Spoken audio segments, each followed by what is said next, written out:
ایک بہت بڑی کوٹھی کے اوپر میں موجود انیکسی سے میوزک کی آواز باہر لان تک آ رہی تھی۔ باہر موجود کوئی بھی شخص انیکسی کے اندر موجود لوگوں کی قوت برداشت پر حیرانی کا اظہار کر سکتا تھا، لیکن وہ انیکسی کے اندر موجود لوگوں کی حالت دیکھ لیتا تو وہ اس حیران کن قوت برداشت کی وجہ جان جاتا۔ انیکسی کے اندر موجود 6 لڑکے جس حالت میں تھے، اس حالت میں اس سے زیادہ تیز اور بلند میوزک بھی ان پر اثر انداز نہ ہو سکتا تھا، اور جہاں تک 7ویں لڑکے کا تعلق تھا، وہ تو ایسی کسی چیز سے متاثر نہیں ہوتا تھا۔ انیکسی کا وہ کمرہ جس وقت دھوئیں کے مرغلوں اور عجیب قسم کی بو سے بھرا ہوا تھا۔ قالین پر ایک مشہور ریسٹورنٹ سے لائے گئے کھانے کے کھلے ہوئے ڈبے اور ڈسپوزیبل پلیٹیں، چمچے بھی پڑے تھے۔ قالین پر کھانے پینے کی بچی کچی چیزیں اور ہڈیاں بھی ادھر ادھر پھینکی ہوئی تھیں۔ سافٹ ڈرنک کی پلاسٹک کی بوتلیں بھی ادھر ادھر لڑک رہی تھیں۔ کیچپ کی بوتلوں سے نکلنے والے کیچپ قالین کو کچھ اور بدنما بنا رہی تھی۔ وہ 7 لڑکے اسی قالین پر ایک دوسرے سے کچھ فاصلے پر بروجمان تھے۔ ان کے سامنے قالین پر بیئر کے خالی کینز کا ایک ڈھیر بھی لگا ہوا تھا، اور تفریح کا یہ سلسلہ وہیں تک نہیں رکا تھا۔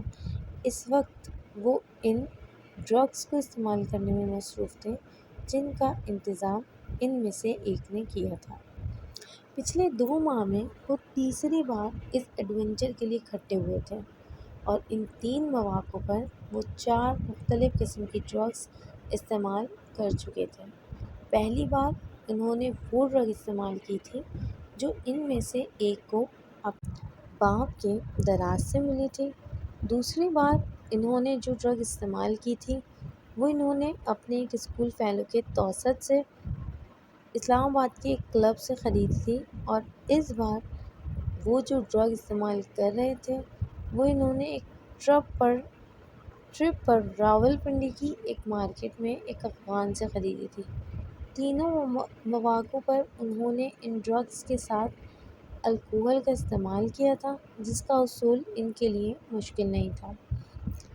اس وقت بھی ان 7 لڑکوں میں سے 6 لڑکے پوری طرح نشے میں تھے۔ ان میں سے ایک ابھی بھی کانپتے ہاتھوں کے ساتھ ڈرگ کو سونگھنے کی کوشش کر رہا تھا، جبکہ 2 لڑکے سگریٹ پیتے ہوئے باقی لڑکوں کے ساتھ ٹوٹی پھوٹی گفتگو کر رہے تھے۔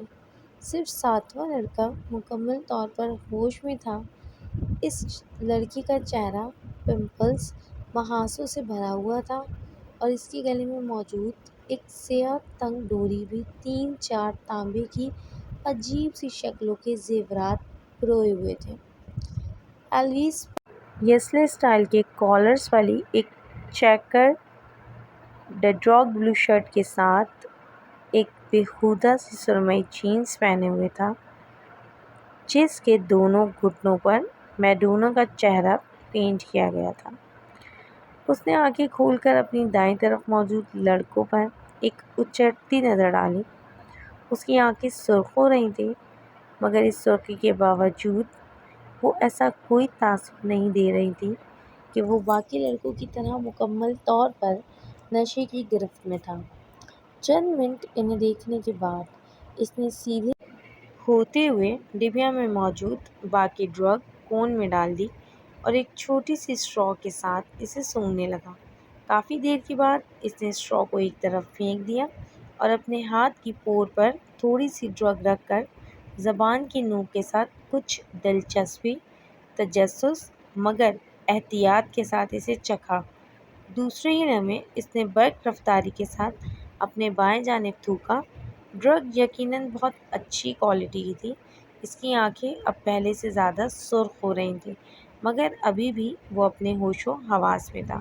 اس کے چہرے کے تاثرات سے اندازہ ہو رہا تھا کہ وہ اپنی سرگرمی سے کچھ زیادہ محظوظ نہیں ہوا۔ 1-2 منٹ کے بعد اس نے اپنے پاس قالین پر پڑے ہوئے بیئر کے کین سے چند گھونٹ لیتے ہوئے ڈرگ کے ذائقے کو صاف کرنے کی کوشش کی۔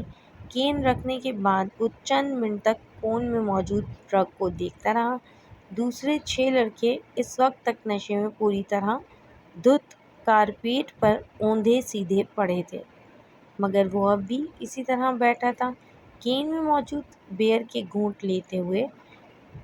وہ پرسوچ انداز میں ان سب کو دیکھتا رہا۔ اس کی آنکھیں اب محترم ہو رہی تھیں، مگر ان میں موجود چمک بتا رہی تھی کہ وہ ابھی بھی مکمل طور پر نشے میں نہیں ہے۔ یہ اس کے ساتھ تیسری بار ہوا تھا۔ پہلی 2 بار ڈرگ استعمال کرنے کے بعد وہ اسی طرح بیٹھا رہا تھا، جبکہ اس کے دوست بہت جلد نشے میں دھت ہوئے تھے۔ رات کے پچھلے پہر وہ ان لوگوں کو اسی حالت میں چھوڑ کر خود گھر آ گیا تھا۔ آج بھی وہ یہی کرنا چاہتا تھا۔ کمرے کے اندر موجود ڈرگ کی بو سے اب پہلی بار وہ الجھنے لگا تھا۔ اس نے کھڑے ہونے کی کوشش کی اور وہ لڑکھڑایا۔ اپنی لڑکھڑاہٹ پر قابو پاتے ہوئے وہ سیدھا کھڑا ہو گیا۔ نیچے جھک کر اس نے کارپیٹ سے کی رنگ والیٹ اور کریڈٹ کارڈ اٹھائے۔ پھر آگے بڑھ کر اس نے اسٹیریو کو بند کر دیا۔ اپنی محترم اور سرخ آنکھوں سے اس نے کمرے میں نظر دوڑائی، یوں جیسے وہ کوئی چیز یاد کرنے کی کوشش کر رہا ہو۔ پھر وہ کمرے کے دروازے کی طرف بڑھ گیا۔ ایک بار پھر نیچے بیٹھ کر اس نے جاگرز پہنے اور ان کے تسموں کو ٹخنوں کے گرد لپیٹ کر گرہ باندھی۔ پھر دروازے کا لاک کھول کر وہ باہر نکل گیا۔ روشنی سے یکدم وہ کوریڈور کی تاریکی میں آ گیا تھا۔ اندھیرے میں اپنا راستہ ڈھونڈتے ہوئے وہ انیکسی کے بیرونی دروازے کو کھولتا ہوا باہر لان میں آ گیا۔ انیکسی کی سیڑھیاں اترتے ہوئے اسے اپنی ناک سے کوئی چیز بہتی محسوس ہوئی۔ بایاں ہاتھ اٹھا کر اس نے اپنی اوپری ہونٹ پر رکھا۔ اس کی انگلیاں چپچپانے لگی تھیں۔ اس نے ہاتھ اٹھاتے ہوئے اپنی انگلیوں کو انیکسی کی بیرونی لائٹ کی روشنی میں دیکھا۔ اس کی پوروں پر خون کے قطرے لگے ہوئے تھے۔ اس نے اپنی ٹراؤزر کی جیب ٹٹولتے ہوئے اندر سے ایک رومال برآمد کیا اور اپنی پوروں پر لگا ہوا خون صاف کیا۔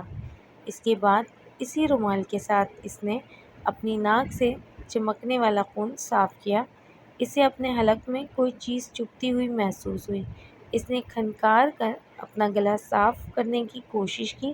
اسے اب اپنے سینے میں بھی گھٹن کا احساس ہونے لگا۔ چند گہرے سانس لے کر اس نے گھٹن کو کم کرنے کی کوشش کی۔ وہیں کھڑے کھڑے اس نے 2-3 بار نیچے تھوکا اور ایک بار پھر سیڑھیاں اترنے کے لیے قدم بڑھایا۔ وہ یکدم ٹھٹک گیا۔ اس کی ناک میں عجیب سی سنسناہٹ ہوئی اور پھر یکدم کوئی چیز پوری قوت سے بہنے لگی۔ وہ بے اختیار کمر کے بل جھک گیا۔ ایک دھار کی صورت میں اس کی ناک سے نکلنے والا خون سیڑھیوں پر گرنے لگا تھا، ماربل پر پھسلتا ہوا خون۔ وہ اسے دیکھتا رہا۔ گولف کلب میں تقریب تقسیم انعامات منعقد کی جا رہی تھی۔ 16 سالہ سالار سکندر بھی انڈر 16 کی کیٹیگری میں 7 انڈر پر کے اسکور کے ساتھ پہلی پوزیشن کی ٹرافی وصول کرنے کے لیے موجود تھا۔ سکندر عثمان نے سالار سکندر کا نام پکارے جانے پر تالیاں بجاتے ہوئے اس ٹرافی کیبنٹ کے بارے میں سوچا، جس میں اس سال انہیں کچھ مزید تبدیلیاں کروانی پڑیں گی۔ سالار کو ملنے والی شیلڈز اور ٹرافیز کی تعداد اس سال بھی پچھلے سالوں جیسی ہی تھی۔ ان کے تمام بچے ہی پڑھائی میں بہت اچھے تھے، مگر سالار سکندر باقی سب سے مختلف تھا۔ ٹرافیز، شیلڈز اور سرٹیفکیٹس کے معاملے میں وہ سکندر عثمان کے باقی بچوں سے بہت آگے تھا۔ 150 آئی کیو لیول کے حامل اس بچے کا مقابلہ کرنا ان میں سے کسی کے لیے ممکن تھا بھی نہیں۔ فخریہ انداز میں تالیاں بجاتے ہوئے سکندر عثمان نے دائیں طرف بیٹھی ہوئی اپنی بیوی سے سرگوشی میں کہا، یہ گولف میں اس کی 13ویں اور اس سال کی 4تھی ٹرافی ہے۔ ہر چیز کا حساب رکھتے ہو تم؟ اس کی بیوی نے مسکراتے ہوئے جیسے قدرے ستائشی انداز میں اپنے شوہر سے کہا، جس کی نظریں اس وقت مہمان خصوصی سے ٹرافی وصول کرتے ہوئے سالار پر مرکوز تھیں۔ صرف گولف کا اور کیوں، وہ تم اچھی طرح جانتی ہو۔ سکندر عثمان نے اپنی بیوی کو دیکھا جو اب سیٹ کی طرف جاتے ہوئے سالار کو دیکھ رہی تھی۔ آئی بیٹ اگر یہ اس وقت اس مقابلے میں شرکت کرنے والے پروفیشنل کھلاڑیوں کے ساتھ کھیل رہا ہوتا تو بھی اس وقت اس کے ہاتھ میں یہی ٹرافی ہوتی۔ سکندر عثمان نے بیٹے کو دور سے دیکھتے ہوئے کچھ فخری انداز میں دعویٰ کیا۔ سالار اب اپنی سیٹ کے اطراف میں موجود دوسری سیٹوں پر موجود دوسرے انعامات حاصل کرنے والوں سے ہاتھ ملانے میں مصروف تھا۔ ان کی بیوی کو سکندر عثمان کے دعوے پر کوئی حیرانی نہیں ہوئی، کیونکہ وہ جانتی تھی سالار کے بارے میں یہ ایک باپ کا جذباتی جملہ نہیں تھا، وہ واقعی اتنا ہی غیر معمولی تھا۔ اسے 2 ہفتے پہلے اپنے بھائی زبیر کے ساتھ اسی گولف کورس پر 18 ہول پر کھیلے جانے والا گولف کا میچ یاد آیا۔ رف میں اتفاقاً گر جانے والی ایک بال کو وہ جس صفائی اور مہارت کے ساتھ واپس گرین پر لایا تھا، اس نے زبیر کو مہو حیرت کر دیا۔ وہ پہلی بار سالار کے ساتھ گولف کھیل رہا تھا۔ مجھے یقین نہیں آ رہا۔ 18 ہول کے خاتمے تک کسی کو بھی یہ یاد نہیں تھا کہ اس نے یہ جملہ کتنی بار بولا تھا۔ رف سے کھیلے جانے والی اس شاٹ نے اگر اسے مہو حیرت کیا تھا تو سالار سکندر کے پیوٹرس نے اسے دم بخود کر دیا تھا۔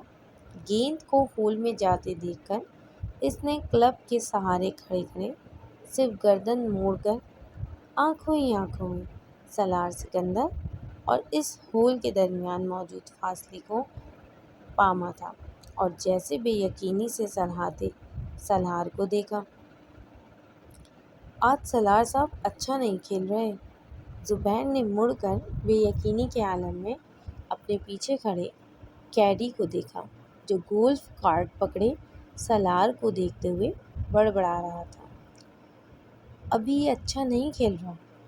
زبیر نے استحرائی انداز میں کلب کی کیڈی کو دیکھا۔ ہاں صاحب، ورنہ بال کبھی رف میں نہ جاتی، کیڈی نے بڑے معمول کے انداز میں انہیں بتایا۔ آپ آج یہاں پہلی بار کھیل رہے ہیں اور سالار صاحب پچھلے 7 سال سے یہاں کھیل رہے ہیں، میں اسی لیے کہہ رہا ہوں کہ آج وہ اچھا نہیں کھیل رہے۔ کیڈی نے زبیر کی معلومات میں اضافہ کیا اور زبیر نے اپنی بہن کو دیکھا جو فخری انداز میں مسکرا رہی تھی۔ اگلی بار میں پوری تیاری کے ساتھ آؤں گا اور اگلی بار کھیل کی جگہ کا انتخاب بھی میں کروں گا۔ زبیر نے کچھ خفت کے عالم میں اپنی بہن کے ساتھ سالار کی طرف جاتے ہوئے دیکھا۔ اینی ٹائم اینی پلیس، کسی بھی وقت کسی بھی جگہ، انہوں نے سالار کی طرف سے اپنے بھائی کو پراعتماد انداز میں چیلنج کرتے ہوئے کہا۔ میں تمہیں اس ویکینڈ پر ٹی اے اور ٹی ای کے ساتھ کراچی بلوانا چاہتا ہوں۔ انہوں نے سالار کے قریب پہنچ کر ہلکے پھلکے انداز میں کہا۔ سالار مسکرایا۔ کس لیے؟ میرے بیہاف پر تمہیں کراچی چیمبر آف کامرس کے صدر کے ساتھ ایک میچ کھیلنا ہے۔ میں اس بار الیکشن میں اس سے ہارا ہوں، مگر وہ اگر کسی سے گولف کا میچ ہار گیا تو اسے ہارٹ اٹیک ہو جائے گا، اور وہ بھی ایک بچے کے ہاتھوں۔ So let's settle the scores. وہ اپنے بھائی کی بات پر ہنسی تھی، مگر سالار کے ماتھے پر چند بل نمودار ہو گئے تھے۔ بچہ؟ اس نے ان کے جملے میں موجود واحد قابل اعتراض لفظ پر زور دیتے ہوئے اسے دہرایا۔ میرا خیال ہے انکل، مجھے کل آپ کے ساتھ 18 ہولز کا ایک اور گیم کرنا پڑے گا۔